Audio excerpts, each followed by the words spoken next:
Do you trust your God? Your conception of God? What do I mean by that? Well, first, your conception of God is how you view God. Now, if you belong to a certain religion, you may view God as to how they tell you he is, or it is, however you believe that to be. Whatever pronoun you decide to use. But we each perceive God differently because we each have different life experiences. I read somewhere once that many people's perception of God is formed by their perception of their earthly father.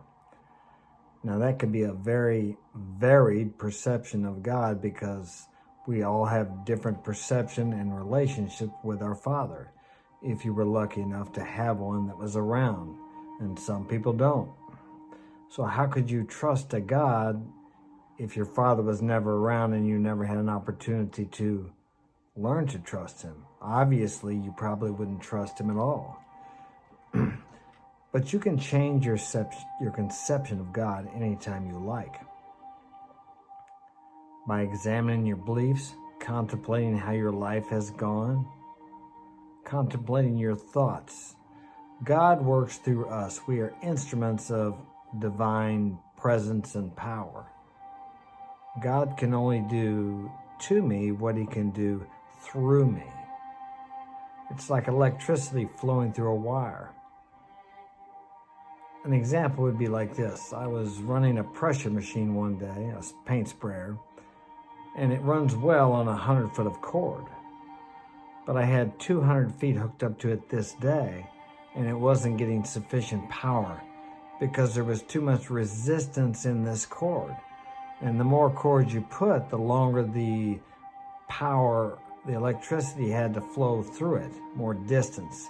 And thus it was lacking power to run the machine and almost burnt up the machine. And we are similar to that machine and electricity. If there is a lot of resistance and the power that flows through us it cannot flow through us easily and freely. And what creates this resistance within us as human beings? Resentment, anger, envy, lust, greed, gluttony, jealousy, all these things, all these emotions, these feelings, these thoughts limit our power, and we become like that machine with an extra 100 foot of electric cord. It can't get sufficient power because there's too much to go through. There's too much resistance in that extra 100 foot.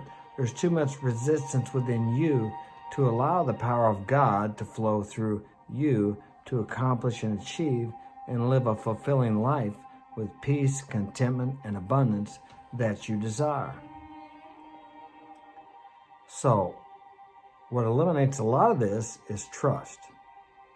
When you trust God, you believe that everything that happened, every situation, every unfair thing, every unjust thing, every injury, every pain, every difficulty and situation you go through is a gift from God to get you to where you want to be. And you trust that even though when you're in the middle of these terrible things that seem so terrible to you, that it's happening for you and not to you. And this takes what they call faith or belief. According to your faith, it is done unto you, done to you, and through you. And the choice is yours. Do you want to be a victim in life and think everything happens to you to set you back, to knock you down, to keep you from achieving your goals? Is that the way you want to live? Let's say it's all fallacy. Let's say there is no God and this is all just fantasy or fables, as some people say. But if you try it and it works, what does it matter? If it makes your life better to believe in a fallacy, if you think that's it, then what is lost? Is it then pointless? No, it's not. If it improves your life and helps you achieve your desires, Why not try it? There's a reason people, and extremely successful people, throughout the ages have believed in God. Whether you believe God is real or a fable or imagination, the choice is yours. But if it works, why not try it? Take what you need, leave the rest. And if your conception of God is a mean, angry, punishing, white-haired old man up there just waiting to cast you into hell, you might want to get rid of that God. I used to believe in a God like that. I don't today. I believe in a loving creator who wants the best for me. And really, all I have to do is get up, suit up, and show up. I make my plan. It's good to have goals, and written plans. Actually, I need to write a little more plan. But you need to let that plan be subject to God's will, or malleable to the happenings and situations and the people you meet throughout the day, and circumstances that arise that you didn't plan on. This is how God guides us to our destination. But you have to have a destination, because if you don't, how will you know if you ever get there or when you do? Each of us is like a goal-seeking organism, like a heat-seeking missile. Once we program that goal into our mind, there's a part of us, the God part of us, the higher self, divinity, nature, call it what you wish. Like that force that guides these birds back to a place where they've never been to migrate. What about the trout? The different animals, they have some kind of a homing, some kind of a guiding device within them that leads them to where they need to be. They don't have to figure it out. Our problem is we have a rational mind. That's where these animals don't seem to have it. And we think ourselves out of the good that God has for us. We rationalize away the dreams and desires which are God-given within us. And we say, we can't afford it, I can't do it, I'm not smart enough, etc., etc., etc. And that desire and that dream lays there, dormant, until you quit listening to the rationalization of your mind and step out there and take a risk and move toward that which is within you, which you were born with. Fortune favors the bold. Think about that today. Contemplate that.